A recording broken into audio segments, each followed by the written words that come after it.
This is a joint review of a Koham 10.8 volt cutter. This one comes in a nice box, 2 batteries, and the Scots, which is it's another one. They will cut about the same thickness, but they have a quite different feel to them. Okay, let me start with the Koham. It's got a button that you turn it on, and it beeps once, then again. You get it activated by pulling on the trigger twice, and then each time you pull on the trigger, it cuts. But what's different about this one, and I was surprised because it doesn't mention it when you buy it, is that you can make the blade go very slowly.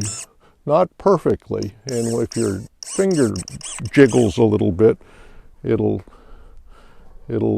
jump. But it seems to have a trigger that's got a longer throw on it.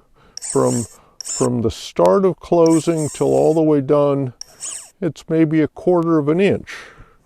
And that's different than the other ones like this that I've found. Anyway, it says it's 10.8 volts. When it's fully charged, the battery's at 12 volts, fully empty about 10, and it shuts off. It's got a scale. Right now it's saying 100% because I charged it up for this purpose. But each battery, they say, will go for about 4 hours, and I don't usually work for 4 hours, but it goes a long time. And the only thing peculiar about the battery is when you get down to about half, where the electric gauge says half, or 50%, it's pretty close to done. The lowest I've seen it go is about 30%. And if you get down to half and you try and cut something that's a little too big, it shuts off and stays off until you recharge it. The batteries pull in and out like that. I hope it didn't get mad because I unplugged it before I turned it off. The battery is it's triangular, which is a bit odd because when you open it, you're pushing in on 2 places that aren't opposed to each other, but you figure that out after a little while. And it's got some of the other cute little tricks that it does. Okay, now that's standard, and that's the fairly wide thing. Now if I pull it closed, wait, and then pull it open it up, it's narrower. It's a little bit narrower. I don't know what the advantage of that is. But it's depending on how hard the stuff is you're cutting. Like when I'm cutting out in the vineyard, I'm usually, this is 1-year-old wood like that, and this is 2-year-old wood. And it just goes through it.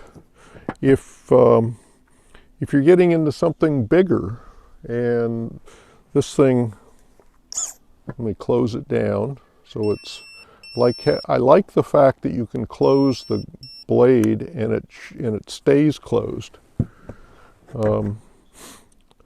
Anyway, and it'll go up to about 3/4 of an inch. It says it'll go bigger, and maybe it will on soft things. But one of the things I noticed when just before I did this today, it says it's a fruit tree trimmer. And I thought, oh, so I asked the wife, can I have a couple of fruit tree branches? And she said no. So I tried some oak, and both of these will max out on oak at about 3/4 of an inch. Now this one will go a little bit, cut a little bit thicker, and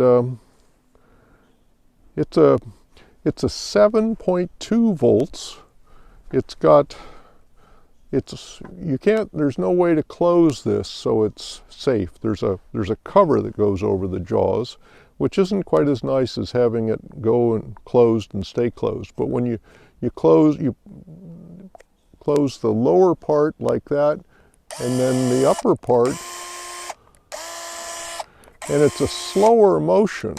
Now the slower motion, that's a little bit safer probably, and it will cut more. It'll just slowly grind right into things. But there's, other than unplugging it and taking the battery out,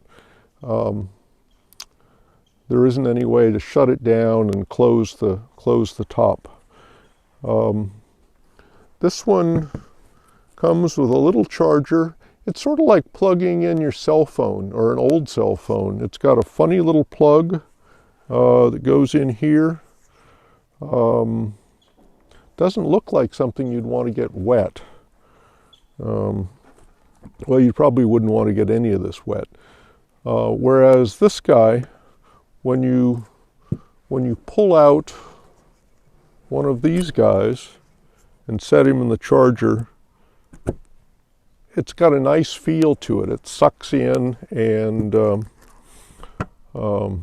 charges right up. If you had two of these, or with both of these and charging them, you could work forever just taking one off and putting the next one on. Let's see what we get with this is oak, Oregon white oak, and I'll get this turned on.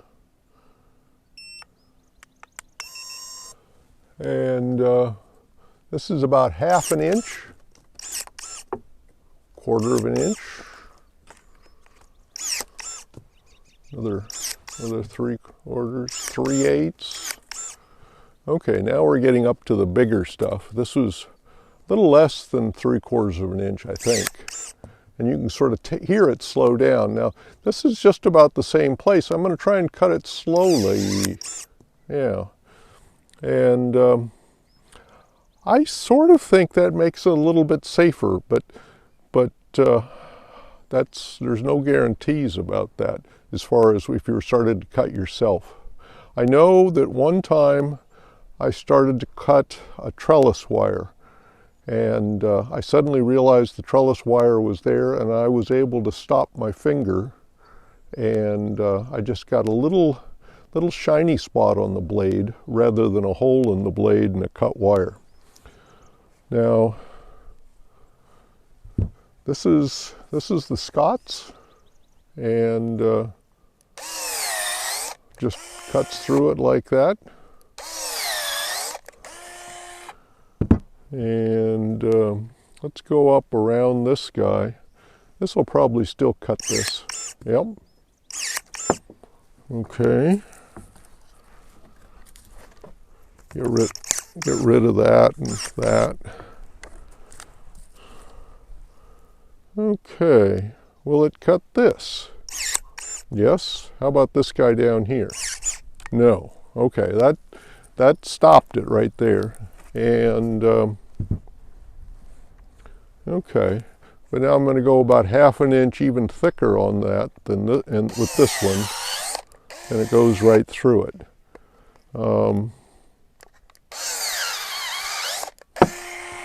So they both do what they say they'll do, at least as far as I know.